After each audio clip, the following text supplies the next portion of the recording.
Hello. Hi guys, welcome back to my... Oh, that's my hair. Hi guys, welcome back to my channel. My name is Amanda from Amanda Around the Globe, and welcome to my new office setup. God, I hope you can't hear that wind in the background. It's so windy outside. Today I wanted to talk about how I manage life with anxiety. I'm just naturally a very anxious person. For a while there, I thought that I had cured my anxiety forever, but I don't think that's really possible. So today I just wanted to talk about how I currently manage my anxiety and kind of live with it. So I'll give you guys a quick little background of my story with anxiety. I have always just been really prone to anxiety. When I was in college and I was going through one of the hardest times of my life, just dealing with a really bad breakup, working 3 jobs and being a full-time student, I used to have panic attacks quite regularly. I just didn't have a lot of outlets in my life, and I didn't have a good relationship with my parents, or like it just wasn't a great time for me. A lot of my relationships were just changing, so that probably was one of the worst points of my life. Luckily, I have not had a panic attack in years. I think when I was in college was the last time I had a panic attack, which is a lot of years ago. So yeah. Now I'm kind of a pro on managing anxiety. I will say that if you have anxiety, you probably know that managing your anxiety is something that you really need to focus on and stay present with. It's not something that's ever going to just go away. You just really have to focus on living a life that makes it easier to manage your anxiety. So here's some tips for that.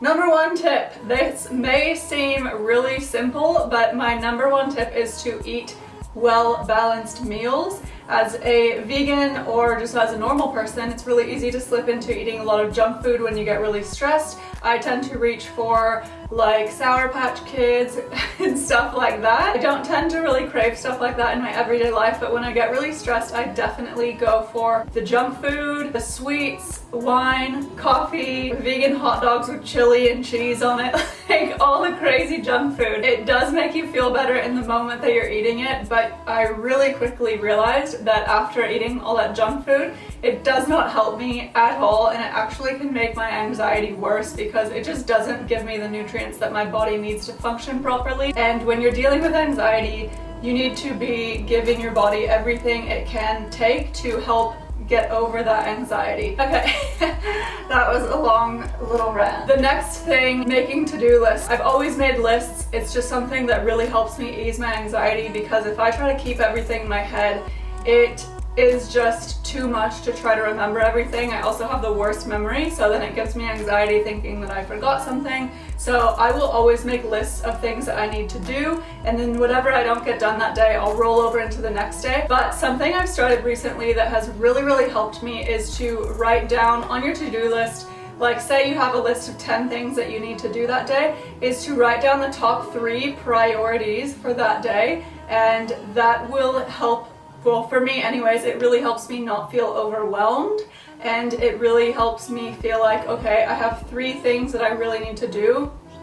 I can do 3 things. Prioritizing the top 3 helps me so much, and then if you really still need to write down everything, like I personally do, then having a to-do list just in general is very helpful. Sometimes to-do lists can make me really overwhelmed if there's a lot of stuff on it, because I tend to write down like every single thing that I need to do, and when your to-do list is an entire page long, it's just like, whoa, really overwhelming. So prioritizing the top 3 is really helpful for me. People like in the productivity space have recommended this, and that's why I started doing it, and it rocks. Number 3, I kind of touched on this in the first one, but it's limiting your alcohol and caffeine intake. Limiting your alcohol and caffeine intake.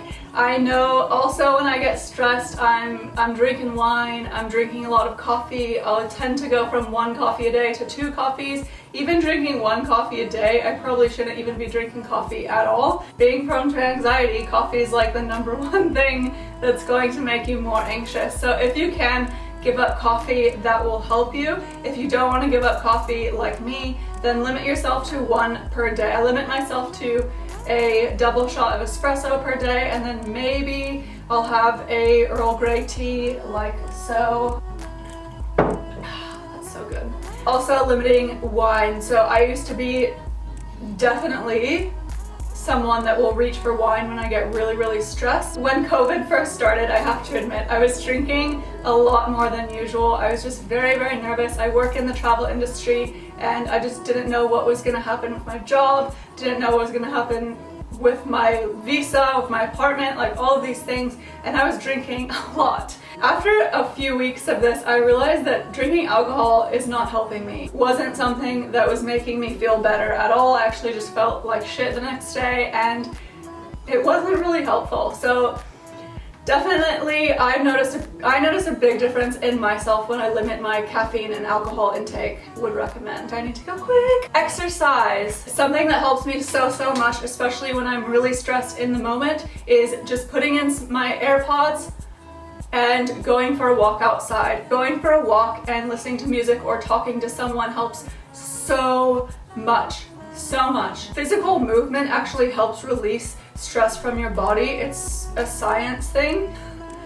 That sounded ridiculous. It's like scientifically proven that physical movement helps release stress from your body. So going for a walk or doing whatever kind of workout works for you. I personally also really love Bikram yoga, or obviously to go to Bikram yoga you have to go to a class. So if I can't go to a class, I'll just do yoga at home from a YouTube video or just make up my own little flow. 5 is to take deep breaths. So if you've heard of the Wim Hof breathing method, there's a whole documentary about it on Netflix, so you can watch that, but that's something that helps a lot. It's basically just really deep breathing and focusing on your breath.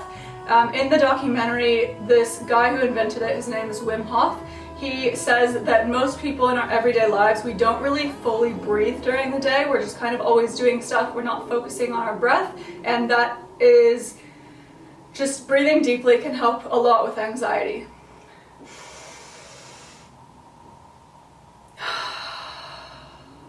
I feel better already. Number 6 is sleep. Obviously, sleep is very important to manage anxiety. As an anxious person myself, I noticed that sleep is one of the first things to be affected by anxiety, and I have the worst and hardest time sleeping when I'm anxious about something. So something that's really helped me, I hope this is not too controversial, but something that's really helped me in the past year or so is CBD oil drops. I've been taking CBD oil for a while. I've gone through a couple bottles, to be honest. I'll link the ones that I have down below, but that really helps me. I take them right before I go to bed, just a couple drops on my tongue. It's not marijuana, it's not going to make you high, it's nothing like that. It's just, it's the CBD in it that helps your body relax, and for me, I actually have noticed a big difference in my sleep when I take that.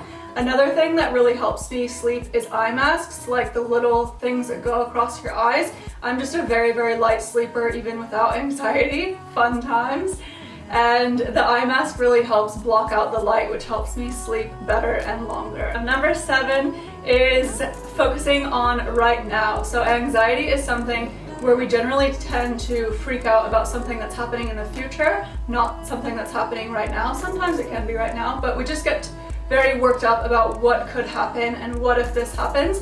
I know personally I do that all the time. Focusing on what's happening right now can help you stop being so anxious, basically. So for me personally, I'm going through a lot of changes in my life, probably at one of the more heightened anxiety periods of my life at the moment, and that's why I'm making this video. But focusing on what's happening right now is very helpful, because right now I have the power to do so many things that can help me. Focusing on what if this bad thing happens is just generally not always the best option. Brings me to number 8, which is stop focusing on the worst case scenario. I really tend to go in the downward spiral, not focusing on that stuff and focusing on instead what could happen, what positive things could happen, and manifesting those has been so transformative for me. So instead of thinking about all the worst case scenarios, I try to think about the best case scenario. Best case scenario, we find another apartment that we love even more than this one. There's heaps of things that could go really well from this. That's what I choose to focus on now.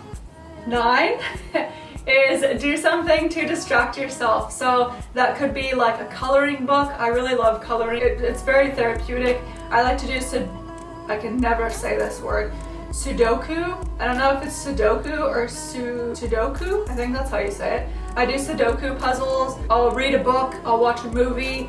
All of these things just kind of gets you out of that stress mindset. Like I said before, another thing is if you're really worried about something that requires action, maybe just making a to-do list and taking action might be the next best thing for you. Number 10 is to watch a funny video or do something fun that will also, it's kind of the same as number 9, but that will distract you from your stress state.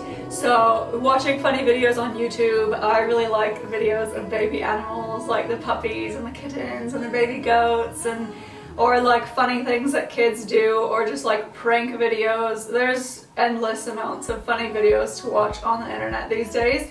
But watching something funny that will distract you and also just get you out of that state of anxiety is really, really helpful. When you're in a state of high anxiety, it's usually not the most productive or beneficial place to be. So just getting out of that state and kind of having a break from it and then coming back and thinking about your situation in a more productive way is generally, in my opinion, the best way to go about these things. Number 11. Wait. 10 plus 1.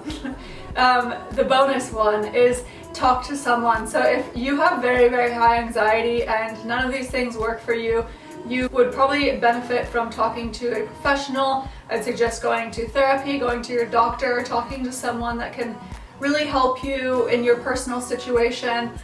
In my last video about anxiety, I had a lot of messages from people asking me for help. I'm not a therapist, I'm not a counselor, I'm not a person that can help in that way, but there are a lot of people that can, and I would really recommend reaching out to someone if you need more help. If you have really high anxiety, I think going to therapy or going to a counseling session could just be really, really helpful and just help you learn coping mechanisms for anxiety. So that is all of my 10 plus 1, so 11 tips for managing anxiety. I hope this video was helpful for you and I hope you guys enjoyed it. If you did, please give it a thumbs up and let me know what your favorite tip was in the comments below. Thank you guys so much for watching and I'll see you in my next video. Bye!